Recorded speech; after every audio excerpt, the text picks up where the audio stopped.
கொடூரமான நரகம். அதன் காற்று பல 100 மைல்களுக்கு அப்பால் வீசினால் முகம் கரிஞ்சு போயிடும். அல்லாஹ் எல்லாரையும் பாதுகாக்க. பல 100 மைல்களுக்கு அப்பால் அந்த காற்றில் முகம் கரியும். இங்கிருந்து ஒரு வகையான காற்றடிக்கும், பதறுவாங்களாம். என்ன இது? இது நரகத்து சுவாலை. எவ்வளவு சொர்க்கத்துக்கு அழகும் மதிப்பும் மரியாதையும் சந்தோஷமும் இன்பமும் மகிழ்ச்சியும், அவ்வளவு துன்பமும் சோதனையும் கஷ்டமும் வேதனையும் நரகத்திற்கு தாங்கவே முடியாது. சில பேர்கள் நரகத்தில் கிடந்து அடுப்புக்கரியா இருப்பாங்க. அடுப்புக்கறி கறி கட்டையா இருப்பாங்க.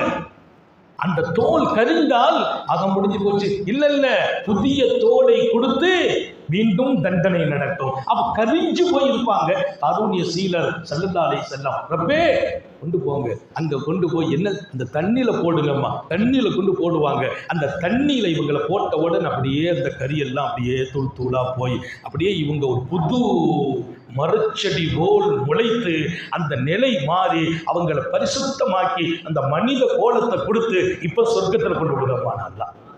நான் கேட்கிறது, அடுப்புக்கரியா கரியிற அளவுக்கு ஏன் இங்கே வாழ்க்கை அமைக்க வேண்டும்?